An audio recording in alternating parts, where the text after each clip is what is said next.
जन्म. त्या दिवसात असे झाले की सर्व जगाची नावनिशी लिहिली जावी अशी कैसर औगुस्त्य ह्याची आज्ञा झाली. क्विरिनिय हा सूर्याचा सुभेदार असताना ही पहिली नावनिशी झाली.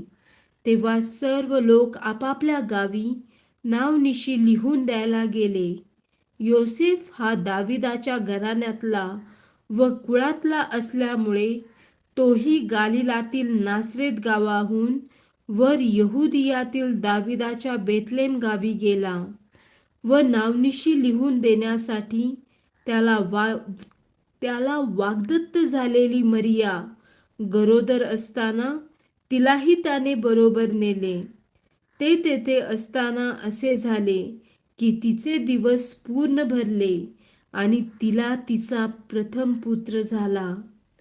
त्याला तिने बाळंत्यात गुंडाळून गव्हाणीत ठेवले, कारण त्यांना उतार शाळेत जागा नव्हती. त्याच परिसरात मेंढपाळ रानात राहून रात्रीच्या वेळी आपले कळप राखीत होते. तेव्हा प्रभूचा दूत त्यांच्याजवळ उभा राहिला. प्रभूचे तेज त्यांच्या भोवती प्रकाशले आणि त्यांना मोठी भीती वाटली. तेव्हा देवदूत त्यांना म्हणाला, भिवू नका, कारण पहा, जो मोठा आनंद सर्व लोकांस होणार आहे त्याची सुवार्ता मी तुम्हाला सांगतो. ती ही की तुमच्यासाठी आज दाविदाच्या गावात तारणारा जन्मला आहे. तो ख्रिस्त प्रभू आहे. आणि तुम्हास खूण ही की बाळंत्यात गुंडाळलेले व गव्हाणीत ठेवलेले एक बाळक तुम्हाला आढळेल. इतक्यात स्वर्गातील सैन्याचा समुदाय त्या देवदूताजवळ अकस्मात प्रगट झाला आणि देवदूत देवाची सेवा करीत म्हणाले, ऊर्ध्वलोकी देवाला गौरव आणि पृथ्वीवर ज्यांच्यावर त्याचा प्रसाद झाला आहे त्या मनुष्यांत शांती. मग असे झाले की देवदूत त्यांच्यापासून स्वर्गास गेले. तेव्हा मेंढपाळ एकमेकांस म्हणू लागले, चला आपण बेथलेमापर्यंत जाऊ व झालेली ही जी गोष्ट प्रभूने आपल्याला कळवली आहे ती पाहू. तेव्हा ते घाईघाईने गेले आणि मरिया, योसेफ व गव्हाणीत ठेवलेले बाळक ही त्यांना सापडली. त्यांनी त्यास पाहिल्यावर त्या बाळकाविषयी त्यांना जे कळवण्यात आले होते ते त्यांनी जाहीर केले.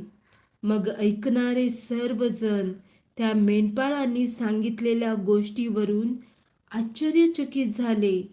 परंतु मरियेने ह्या सर्व गोष्टींचे मनन करून त्या आपल्या अंतःकरणात ठेवल्या. नंतर ते मेंढपाळ त्यांना सांगण्यात आले होते त्याप्रमाणे त्या सर्व गोष्टी ऐकून व पाहून देवाचे गौरव व स्तुती करत परत गेले. 8वा दिवस म्हणजे सुंतेचा दिवस आल्यावर त्याचे नाव येशू ठेवण्यात आले.